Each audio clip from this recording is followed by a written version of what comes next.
Mga kaibigan, madalas nating naririnig sa mga bagong grupo ngayon na kung ang mga Katoliko daw ang nagsama-sama ng Biblia, bakit di raw nila sinusunod ang nakasulat dito? Nakakapagtaka nga naman, kung sila mismo ang pumili ng mga aklat na ito, bakit parang iba ang sinasabi ng mga pari sa simbahan? Ngayon, tanungin muna natin ang ating mga sarili, sino ba talaga ang mas nakakaintindi sa Biblia?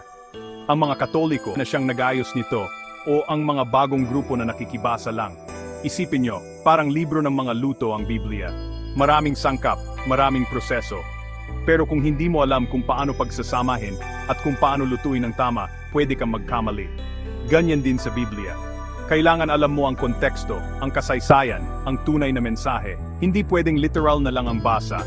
Hindi pwedeng kung ano ang gusto mong intindihin, yun na yun. Kaya nga may mga dalubhasa, may mga theologian na nag-aral ng Biblia ng malalim para maipaliwanag ito ng tama. At ang mga dalubhasa na ito, karamihan sa kanila, mga pari, madre, mga taong nag-aral sa seminaryo, mga taong hinubog ng simbahang Katolika. Sila ang may malalim na pag-unawa sa Biblia. Hindi yung basta-basta lang nagbasa, tapos magtatayo na agad ng sarili nilang grupo.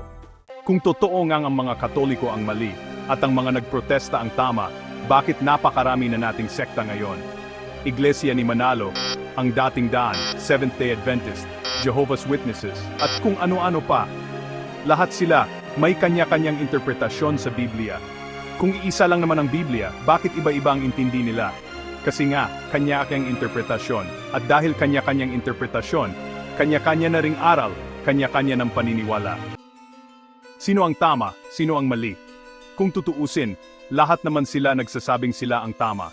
Lahat sila may kanya-kanyang argumento, kanya-kanyang bersikulo na ipapamukha sa iyo.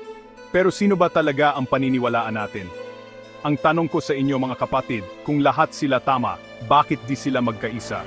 Bakit kailangan pa nilang mag-away-away? Bakit kailangan pa nilang siraan ang isa't isa? Di ba dapat kung pare-pareho lang naman silang naniniwala sa Biblia, dapat magkaisa sila? Dito natin makikita na may mali. Hindi pwedeng lahat sila tama. May isa lang na tunay na simbahan, yung simbahan na itinatag ni Kristo, yung simbahan na pinangakuan niyang hindi niya pababayaan. Balikan natin ang kasaysayan.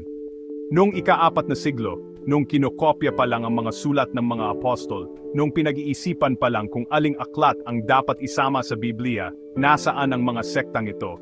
Wala pa sila. Ang simbahang Katolika lang ang mayroon.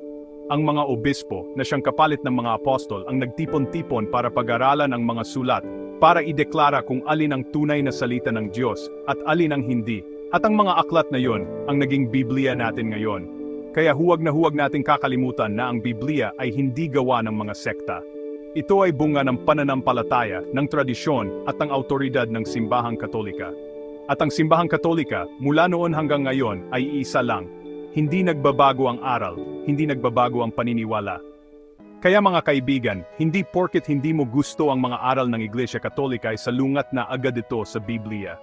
Hindi nyo lang maintindihan ng tama ang sinabi sa Biblia, dahil hindi ang kulto nyo ang nag-ayos at nagpasya kung ano ang laman ng Biblia noong ika-4 na siglo, kundi ang Iglesia Katolika lamang. Huwag tayong magpadala sa mga bagong aral, sa mga bagong interpretasyon. Tignan natin ang kasaysayan at ating makikita kung sino ang tunay na simbahan. Ang simbahang nagmula kay Kristo, ang simbahang pinangakuan niya ng kaligtasan, ang simbahang Katolika.